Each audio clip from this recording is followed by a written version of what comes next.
ayun ay pasan-pasan. Ito namang si Tortili, gustong-gusto nga niyang banasin nga itong si Ellie, kaya ayan, hahabol-habulin pa nga niya. Dahil takot nga mapalit sa kalapate, kita niyo, yung pasungan pinagkadiskitahan.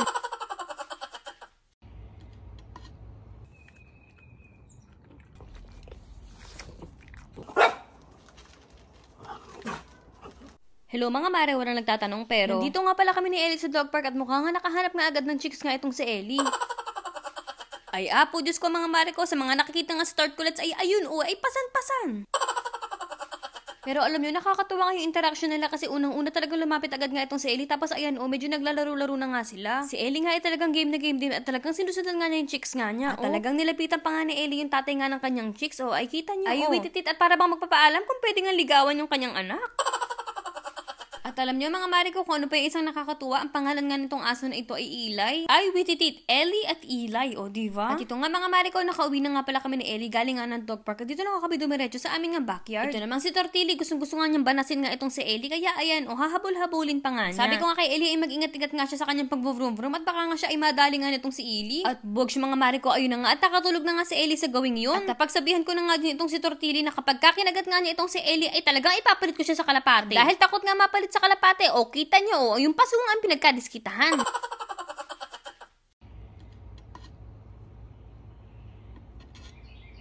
At dahil alam niyo naman na online seller nga ang Maring Sisi, ito nga nag-pick up na nga ako ng mga paninda nga natin mga lipsticks. Huwag kang dyan, karaniwan nga sa mga lipsticks ay wala pang 500, pagkatapos ay max smashbox pa. Makakasigurado pa kayo na talagang USA items mga Mariko, dahil ako talaga ang namimili. At naisipan ko na nga din palang dumaan nga ng Walmart para nga mag-grocery, pero ang una kong binili ay talagang halaman. Isisigang ko to mamaya.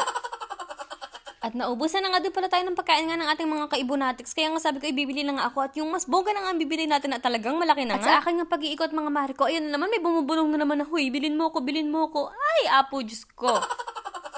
Ay, paano ba naman kasi mga mare ko, ay nag-iisa na lang ito. So, parang mas numindi talaga ang pagbubulong na, sige na, kunin mo na ako. At dahil, syempre, inaalala ko nga ang tortulets dyan. Dahil nga sumahod-sahod naman tayo kay Meta, ay kahit hindi naman ganun kalaki, ay makakabuhay na tayo ng mga kaibonatics. Kaya nga sabi ko, ay para sa kanila, ay bibili pa tayo ng isa pang birdhouse, kinemerot feeding, chururut bambam. Ano daw?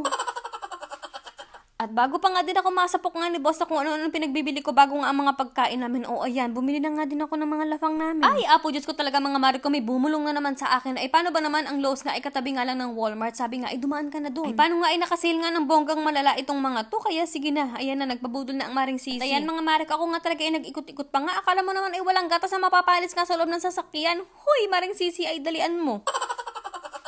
Kita nyo mga mare ko, itong rose na to, ay ang cutie patuti, ay ang cute din ang price ay $50, Diyos ko. Ito, dahil nga favorite color ko nga ang pink, itong knockout rose nga nito, ay sabi ko, ang cute, pero ang dami ko pa kasing ganap nga sa aking backyard, sabi ko, saka na ulit ako mamimili ng mga roses. Pero ayan mga mare ko, yung mga lupa-lupa nga, ay namili na nga din ako, dahil kailangan ko nga yan. At Diyos ko, may nakita pa nga akong isang sale nga na bulaklak, at talagang na-cute na din naman ako, dahil nga pink din siya, ayun, kinuha ko na din. At ito nga mga mare ko, nakauwi na nga pala ako ng aking bahay, at ito nga si Ellie ay talagang nakaabang nga sa pinto. Ang nakakatuwa kay Ellie, kahit bukas ng pinto, ay hindi talaga yung tatakas. Ay, pero syempre, ay wag din pakampante. At ito nga mga mare ko, pinakita ko na nga kay Ellie na ako nga ay may pasalubong nga sa kanya. Ay syempre, ay pinagsit-sit ko nga muna si Ellie. At ayun masunurin naman siya. Kaya syempre, ibibigay din natin ang kanyang pasalubong. Very good boy.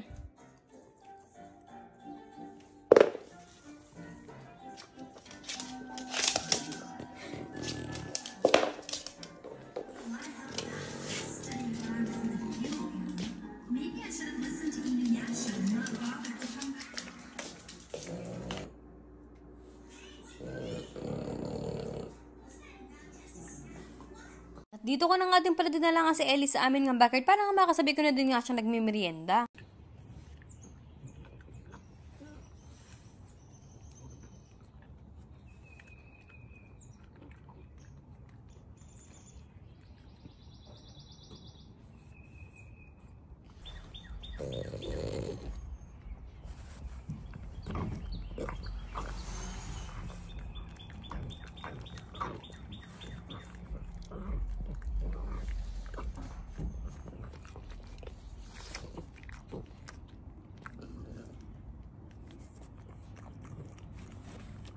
Ay talagang nakakaaliw nga itong si Ellie mga mare ko, At ito na nga ang Maring Sisi, mag-i-start na nga ako mag-ayos-ayos nga dito nga sa backyard. Binili ko nga ang dilaw na halaman na isipan ko nga isabit doon para cutie patuti. At ayan, magsisimula na nga din ako magripat-ripat nga dito hanggat hindi pa nga dumidilim. At ito namang isang batang ito ay paepal, Ay, sino pa nga ba yung mahilig ka maghahabol-habol ng ganyan? Si Tortili, mga mare ko. Ay, nako, Tortili, sinasabi ko talaga sa'yo, wag mo lang talaga akong pikunin ng malala. At ikaw talaga ang itatanim ko, Diyos ko. Ay, pero ayun na nga, at alam niyo naman ng Maring Sisi, ay mahal na mahal ko ang mga anak ko. So, ayan, ako na lang ang nag-adjust. Ayun, tumungtong na talaga ako dun.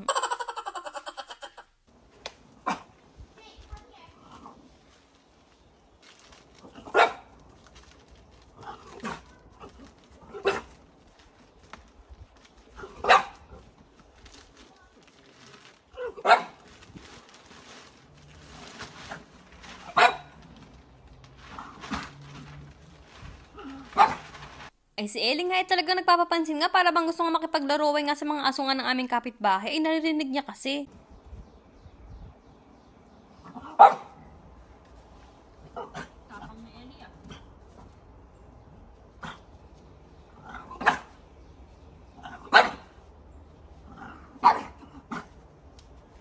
At ito na nga din mga mare ko, yung mga bird feeder nga na meron tayo. Ayan, tinalagan ko na nga ng mga pagkain nga. Kaya naman ito nga mga mare ko, talaga excited na nga ako sa ating mga kaibonatics nga dito na mapadpad nga ulit sa atin. Talaga nga naman kasi nakaka-relax nga sila kung panoorin mo. Ay, ito nga bagong bilhin natin mga mare ko, ay talagang pagka-cutie patuti. At ito, bagong bird feeder, ayan, dyan ko nga siya naisipan nga ipwesto. At yung isa naman nga ay dun nga sa kabilang dulo. Nilagyan ko na nga din pala ng mga karagdagan nga mga lupa nga yung area nga na to. Kaya ayan, pwede na nga din ako magtanim nga dyan. At ayan na nga itsura niya nga ngayon. At hindi ko nga malaman kung anong gagawin ko sa section nga na ito. Kaya nga ang sabi ko, itumpok-tumpok ko nga muna dyan yung aking nga mga halaman. At ayan, excited nga akong gamitin nga itong pandilig na to. Kaya ayan, diligin nga natin yung inirepat ko nga ng mga chururot bambam. Ay, talagang ang cutie patutoy mga mari ko, At ang naging unang bisita nga natin dito pagkatas nga natin malagyan nga yung mga bird feeder. Ayun nga si Squirrelli. At yan lang muna for today's vlog mga mari ko. Thank you for watching and see you guys on our next one.